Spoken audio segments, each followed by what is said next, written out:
बिस्मिल्लाहिर्रहमानिर्रहीम। रब्बि इश्रह ली सदरी व यस्सिर ली अमरी वहलुल उक़दतम मिन लिसानी यफ़क़हू क़ौली।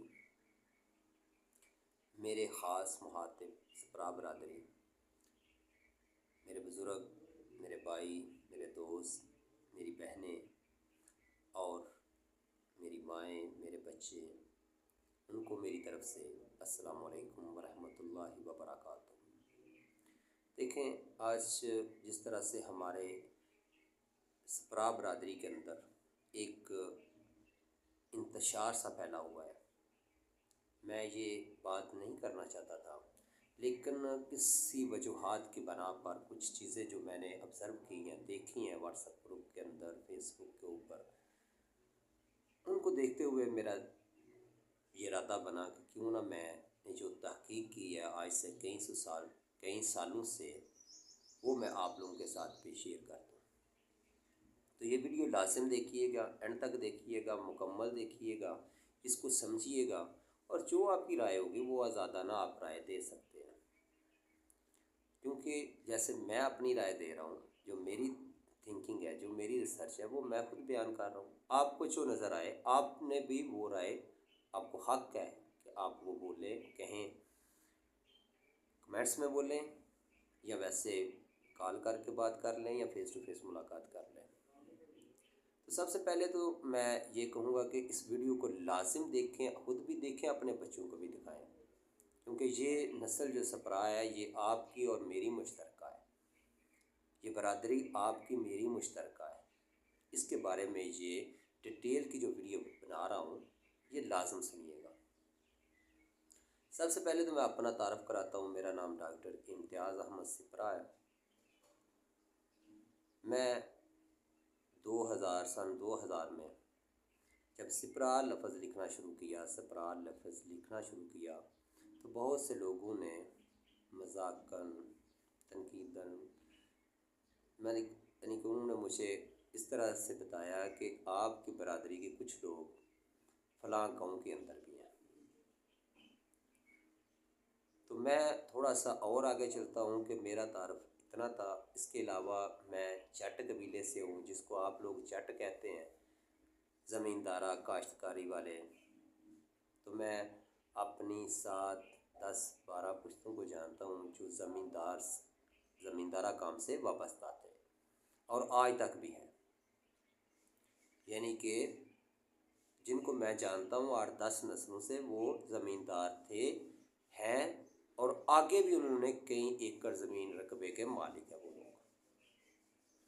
तो मैं बात बता रहा हूँ आपको कि सप्रा बरादरी जो है, जब लोगों ने मुझे तनकीद इस तरह से की मजाक के तौर पे कि आपके हमारे गाँव के साथ एक बरादरी है, उनका पेशा जो है वो तो जट नहीं है, ज़मींदारा पेशा नहीं है उनका। तो वो लोग तो सप्रा साथ लिखते हैं, आप कहते हैं कि हम जट भी हैं, चौधरी भी हैं, और साथ आपने सप्रा भी लिखा हुआ है, या वो सप्रा हैं या आप सप्रा हैं। मैं वाकई परेशान हुआ। यानी आज से 23 साल पहले की बात है कि ये कैसे बात हुई कि हमारे कहते हैं सारे कि हम जट हैं, ये जो हैं, वो हैं, तो ये कैसे हो गया कि वो मोची, आम जूता गाड़ने वाले को, जूता बनाने वाले को मोची कहा जाता है ना, इसलिए मैं मोची का लफ्ज़ इस्तेमाल कर रहा हूँ, आसानी रहे आप लोगों को। तो मैं उसके पास चला गया, उन्होंने दुकान भी बनाई हुई थी, बैठा कहा, मैंने कहा बुजुर्गो आप, वो एक पहले उनका बेटा था, उसके साथ बात हुई, तो वो कहता है जा उठ के चला जाओ जैसे वैसे। मैंने कहा नहीं, आप लोग सप्रा हैं जबकि आप मोची हैं। कहता है जो भी है, हम चले। जैसे भी मेरी उनके साथ बात हुई, इतनी देर में उनके बुजुर्ग आ गए, बूढ़े थे। तो वो आए तो मैंने कहा जी इनके साथ तो कोई बात का मज़ा नहीं आया, शायद मैंने इस लहजे से पूछा था। तो अब बात यह है कि आप लोग भी सप्रा साथ लिखते हैं, हम भी सप्रा लिखते हैं, हम ज़मींदार हैं, आप जो है वो मोची का काम करते हैं। बात को समझना है। वो कहते हैं हाँ हम सप्रा थे बेटा, हम हैं, इसमें आपको क्या त्रास है। मैंने कहा जी आपका पेशा जो है ना वो ये इस तरह से है। मैं भी उस वक्त समझ लें कि उसी तरह की सोच रखता था कि ये कैसे हो गया, ये कैसे हो गया, क्योंकि एक एज होती है, लेकिन हर एज के अंदर इंसान को तहम्मुल मजाज होना चाहिए, सोचना चाहिए, उसकी बात को समझना चाहिए, ये ज़रूरी है। दलाइल के बाद साथ बात को समझते हैं। ये नहीं है कि आपने एक बात की तो बस आपने कहा कि मैंने कही है ना, ऐसे नहीं होता। आपने दलाइल के साथ बात को समझना है। तो वो कहता है कि जी हम सपरा हैं। मैं जी बुज़ुर्गों आपको कैसे, यानी कि आप के बुज़ुर्ग जो थे वो मोची थे, तो आप आगे से सपरा लिखना शुरू कर दिए। वो कहते हैं नहीं, मैं अपने दादा परदादा को जानता हूँ, वो भी सपरा थे। तो मैंने कहा आप इस गांव में आए हैं तो आपने ये कैसे फिर सपरा साथ लिखना शुरू किया, तो और आपने ये पेशा दूसरा इख्तियार कर लिया। उन्होंने कहा ये पेशा जो है हमारा, ये भी हम एक दो नस्ल से कर रहे हैं, एक दो पुश्त से हम कर रहे हैं यही काम, लेकिन उसके अलावा हमारा गज़ट जो गुजरा वाला है उसके अंदर हमारा सपरा नाम से ही कौम है हमारी। मैंने कहा अभी इसके पास दलील तो है कि जो गुजरा वाला गज़ट है वहाँ पे इसके नाम, इसके पुरखों का नाम, इसके बड़ों का नाम सपराज से लिखा हुआ है, तो इसके पास दलील तो है। मैंने उस बात को समझना शुरू कर दिया कि ये जो इसका पेशा है ये तो मोची का है। अब ये कहता है कि मैं भी सपरा हूँ और मैं कहता हूँ कि मैं भी सपरा हूँ, मेरा पेशा ज़मींदारा है। तो इस सवाल ने जगह बना ली मेरे दिमाग के अंदर। बहुत वक़्त गुज़रता गया, मैं बहुत से लोगों से मिलता गया और पूछता रहा, लेकिन फिर मैंने लिखना बाकायदा तौर पे शुरू कर दिया लफ्ज़ सपरा को, कि अगर मुझे कोई ऐसा मिले, ये तो आज फेसबुक और व्हाट्सएप और ये चले हैं ना, ये मैं तब की बात कर रहा हूँ जब मुझे पता चलता था फ़लाँ इलाके में एक सपरा है, तो मैं अपनी तरफ से सारा दिन, और यहाँ तक भी हुआ है 2-2 दिन में सफ़र करके उनके इर्द गिर्द रहा हूँ, उनके देखा है वहाँ पे कोई मिला है, कोई नहीं मिला, किसी ने कहा कि नहीं, लेकिन जंग वगैरह इतने दूर थे। मैं मंडी बहाउद्दीन, सरगोदा, फालिया और गुजरात के इलाके की बातें कर रहा हूँ। तो वहाँ पे जितना मैं ट्रैवलिंग कर सकता था उस वक़्त मैंने की, कोई मिले, उन्होंने मुझे एक आधे ने बताया कि हाँ हम ज़मींदार हैं, सपराएँ। चंद एक लोग मुझे मिले, एक आधा मिला शहर के इलाके में, उन्होंने कहा जी अब पेशा तो हमारा ज़राअत नहीं है, ज़मींदारा पेशा तो नहीं है हमारा, लेकिन हमारे बच्चे पढ़े लिखे हैं, वो डॉक्टर हैं, फ़लाँ हैं, तो वो भी सपरा साथ लिख रहे थे। तो मैं इस बात के ऊपर और आ गया कि सपरा ज़राअत के साथ वाबस्ता होना इसका ज़रूरी नहीं है। फिर पहला सवाल मेरा जो था ना उसका मुझे जवाब मिल गया कि जो सपरा बरादरी है इसका पेशा कोई भी हो सकता है, क्योंकि जो शहर में आए हैं अब उनके पास ज़मीन नहीं है, वो पढ़े लिखे लोग हैं, वो भी सपरा अपने आप को खुद को कहलवा रहे हैं।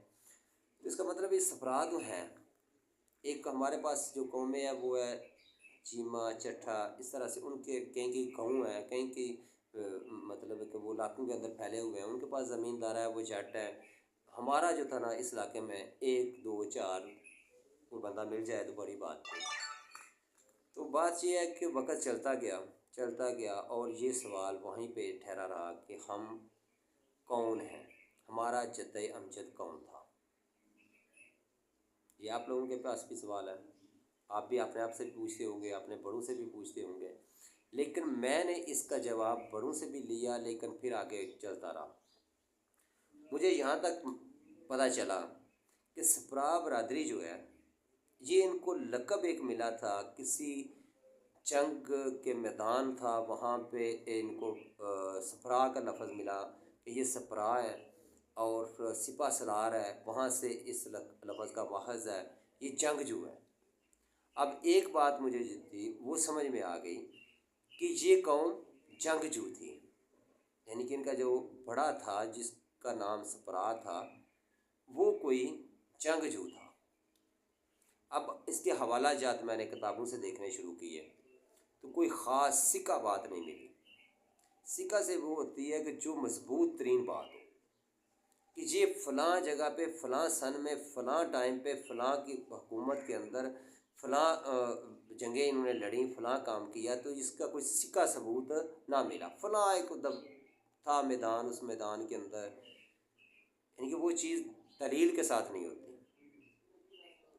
अब मज़ीद रिसर्च करनी थी तो मैं इसके ऊपर काफ़ी टाइम से अभी 23 साल का जो मेरा एक्सपीरियंस है वो मैं आप लोगों के साथ शेयर कर रहा हूँ।